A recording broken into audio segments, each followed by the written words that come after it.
Deus está presente, viva Jesus em nossos corações para sempre.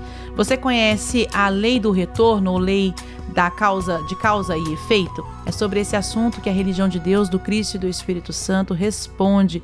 Você pode encaminhar suas dúvidas para o 11 99 831 8195 ou pode acessar o youtube.com/religião de Deus vídeos. Lá você também pode deixar sua dúvida, pode acompanhar também esta edição aqui do quadro Religião de Deus, do Cristo e do Espírito Santo responde. Aqui para as emissoras da Boa Vontade, cumprimentamos mais uma vez a irmã Paula Sueli, ministra pregadora da Religião de Deus, do Cristo e do Espírito Santo. Seja bem-vinda, Deus está presente. Viva Jesus em nossos corações para sempre. Irmã Paula, vamos esclarecer a audiência o que é a lei de causa e efeito. Bom, ela é muitas vezes referenciada no Evangelho e no Apocalipse de Jesus. Existe, inclusive, uma forma de sintetizar essa lei que nós ouvimos muitas vezes aqui na Super Rede Boa Vontade de Comunicação. É o Cristo revelando que a cada um será dado de acordo com as suas próprias obras. Jesus foi muitas vezes nos apresentando os mecanismos dessa lei, tanto no Evangelho quanto no Apocalipse, para que nós soubéssemos que as nossas atitudes importam. As nossas escolhas, elas evocam o poder espiritual da determinação das consequências que nós viveremos e do destino que nós vamos usufruir. O Cristo mostra, ao nos revelar que a cada um é dado de acordo com as suas próprias obras, que a nossa vida não é uma construção aleatória, não é algo imerso num fatalismo irrevogável. Nós temos grande poder espiritual e devemos utilizá-lo com sabedoria, não imaginando que exista impunidade no universo, né? O irmão Paiva sempre nos fala sobre isso. No tribunal celeste vigora o amor, mas não existe impunidade. Então, o amor está sempre cooperando com o nosso progresso e nos convidando ao aprendizado, ao amadurecimento, a sermos cada vez mais responsáveis com as nossas escolhas. Então, é muito importante que nós observemos quais são os critérios que têm orientado as nossas escolhas em todos os campos da nossa vida, não tendo jamais medo da lei divina, porque a justiça dos céus, ela se move em torno do amor.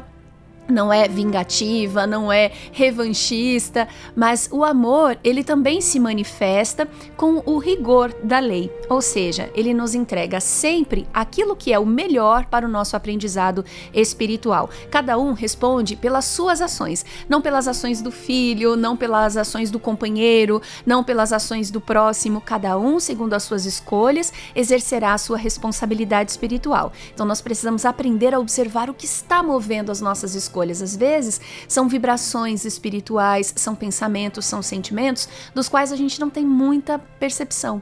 E aí a gente está agindo o tempo todo daquela forma sem notar de onde está vindo aquele impulso, aquele movimento interior. Daí a necessidade de estabelecermos na nossa vida oração e vigilância, a recomendação constante de Jesus, para conectarmos o nosso coração a Deus pela prece e para vigiarmos, ou seja, observarmos e nos dedicarmos com muita perseverança à prática do bem. Tá certo, a gente traz aqui a primeira questão que foi apresentada pela audiência, né? Uma pessoa preferiu não se identificar. Nossa, muito obrigada por confiar a sua pergunta aqui, à produção e à religião de Deus, do Cristo e do Espírito Santo.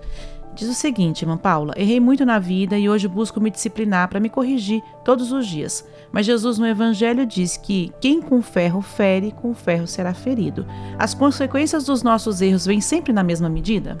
Essa pergunta me fez me lembrar de uma página que eu estudei para me preparar para esse encontro, e nas Sagradas Diretrizes Espirituais da Religião de Deus, do Cristo e do Espírito Santo, no 2º volume, o irmão Paiva, ao nos apresentar as 5 lições práticas do céu, retomando textos muito importantes da diretriz da nossa obra, do coração da religião divina, pregações de improviso do saudoso irmão Alziro Zarur, na página 406, ele nos fala da lei da graça e do perdão.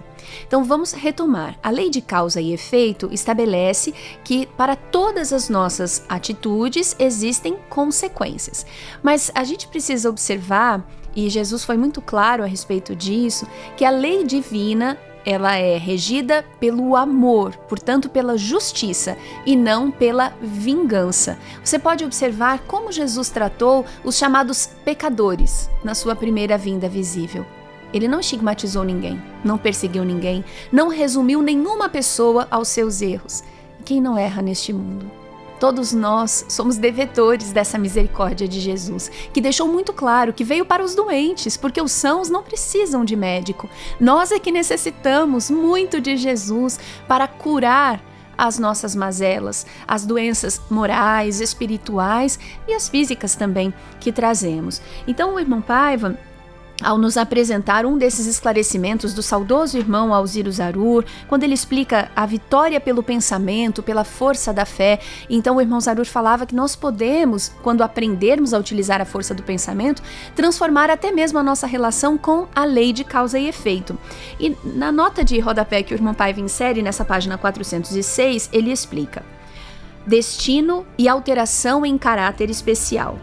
O autor dos Poemas da Era Atômica viria de fato a falar sobre a possibilidade de substituir as penas, às quais os próprios espíritos se submetem ao transgredir as leis divinas, pelo trabalho redentor. Essa transferência apenas se dá em casos especiais, em que o réu espiritual, por força do amor, demonstra extrema disposição para o cumprimento de difíceis tarefas em prol da obra divina. Trata-se da aplicação por Deus da lei da graça e do perdão, passo avançado da lei de causa e efeito. Então, o que o irmão Paiva nos mostra é que na lei de causa e efeito já existe um desdobramento de aplicação que contempla, pela lei da graça e do perdão, outras formas de amadurecermos espiritualmente e de respondermos diante de Deus, inclusive pelos erros que nós cometemos. Então, não é que a lei da graça e do perdão anula a lei de causa e efeito. Ela é, na verdade, um desdobramento dessa mesma lei. Porque a gente aqui tem essa mania de imaginar que o que vai resolver, o que vai realmente estabelecer a ordem das coisas é o sofrimento. Se a outra pessoa passar pelo sofrimento que eu passei, ou se eu passar pelo mesmo sofrimento que eu passei, o que transmiti, o que causei àquela outra pessoa. Então esse nosso recorte, essa nossa interpretação revela a nossa imaturidade, né, no entendimento da lei divina.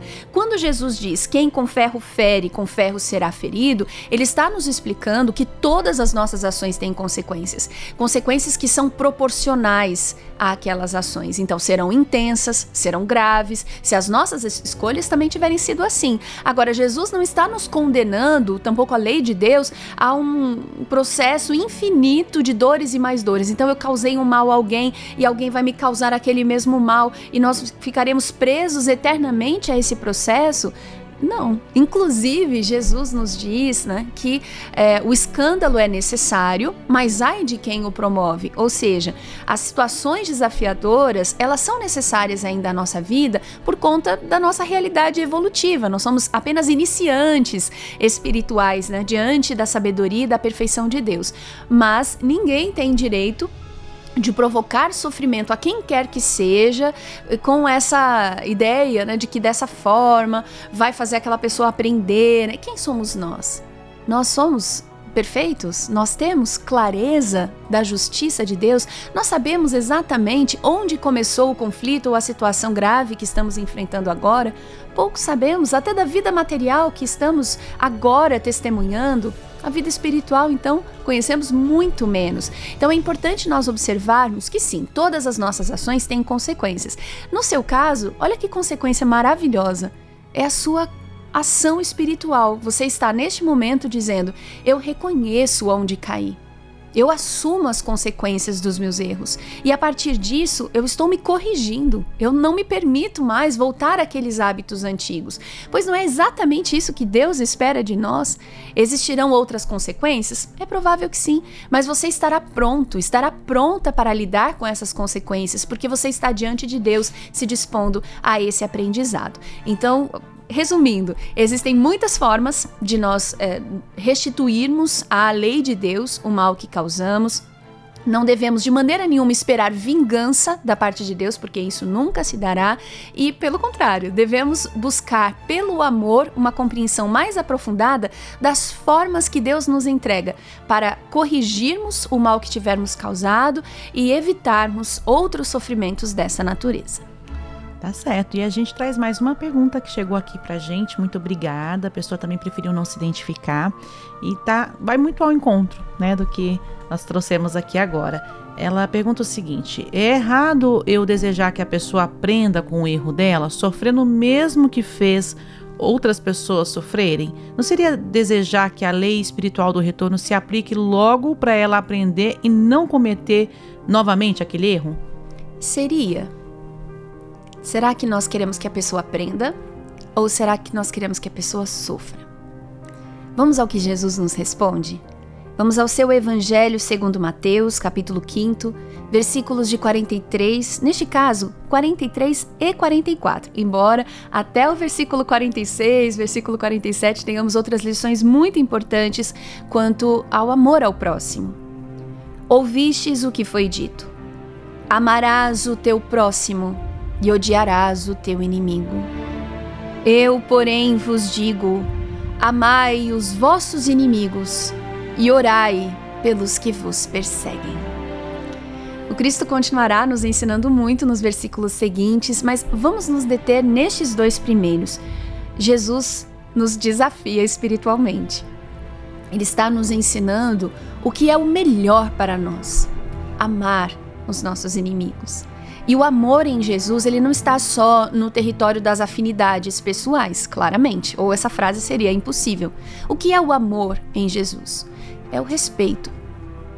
É buscarmos fazer a nossa parte para que a outra pessoa tenha condições de reparar o que fez. Isso não significa necessariamente o convívio com aquela pessoa. Muitas vezes o que aconteceu é tão grave que o convívio direto não será possível.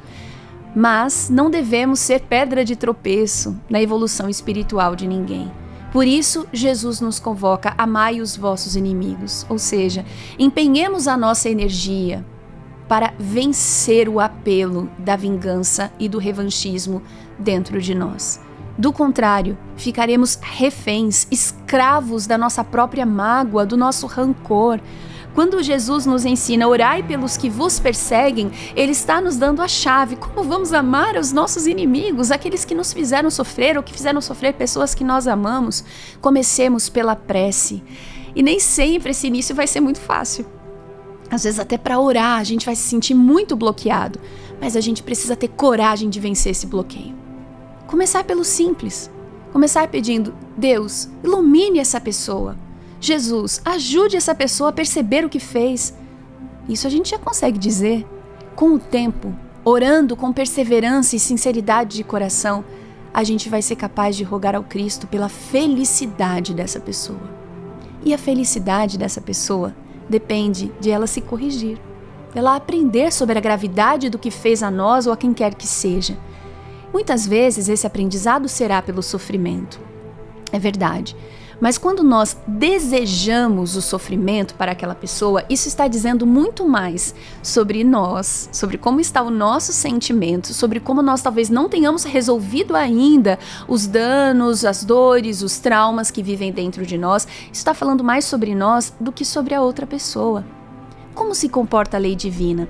No terceiro volume das Sagradas Diretrizes Espirituais, da Religião de Deus, do Cristo e do Espírito Santo, quando o irmão Paiva nos explica sobre o que Jesus nos diz no seu Evangelho, também segundo Mateus, também nesse capítulo 5, quando ele nos esclarece nos versículos 25 e 26, concilia-te depressa com teu adversário enquanto estás no caminho com ele, para que não aconteça que o adversário te entregue ao juiz, e o juiz te entregue ao oficial e te encarcerem na prisão. Em verdade te digo que de maneira nenhuma sairás dali, enquanto não pagares o último ceitil. Então, na página 301, o irmão Paiva nos esclarece sobre o que significa isso. A pessoa não sair dessa prisão enquanto não pagar o último ceitil. É necessário destacar que o próprio sábio dos milênios demonstra que o significado da eternidade, no tocante ao castigo da alma, é restrito. Dura enquanto a alma prisioneira do erro não se liberta dele. Está claríssimo no versículo que transcrevi anteriormente: enquanto não pagares o último ceitil. Pagou a dívida, está liberado. Ora, se é assim entre nós, seres humanos imperfeitos, por que não seria no tocante a Deus, que ama as suas criaturas? O Pai Celestial não é carrasco, não se diverte com a desgraça eterna dos seus filhos. Ele não quer a perdição eterna do pecador. Como reitera Zarur na explicação do Apocalipse, a vingança, entre aspas, dos santos é que os criminosos se arrependam. E encerra o irmão Paiva. Ora, se os santos, que não são Deus, não admitem a destruição dos transgressores, imaginemos aquele que é todo amor. Pela reencarnação, nos redimimos. Esse esclarecimento é muito importante.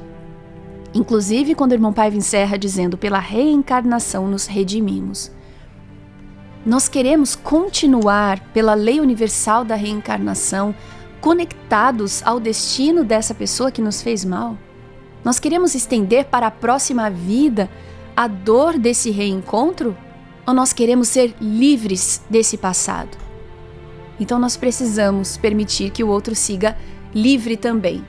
Livre da nossa perseguição vibracional. Ah, mas não estou perseguindo, só estou desejando que a pessoa sofra muito. Do ponto de vista espiritual, isso é uma conexão perniciosa. Ou nós confiamos na lei de Deus e sabemos que ela atua da forma certa, no tempo certo, ou não confiamos na lei de Deus. E aí queremos fazer justiça com as próprias mãos. E que mãos, hein, gente? Nós temos essa condição de verdade?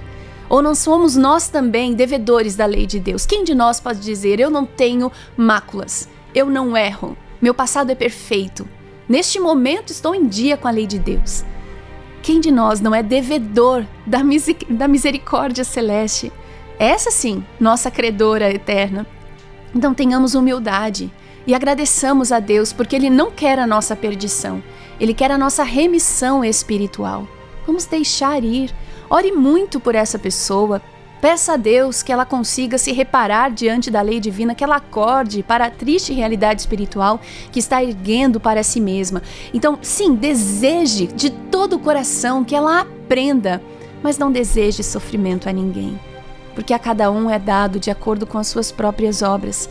E os nossos pensamentos e os nossos sentimentos, do ponto de vista espiritual, já são ações. Confiemos na justiça divina. Ela é perfeita.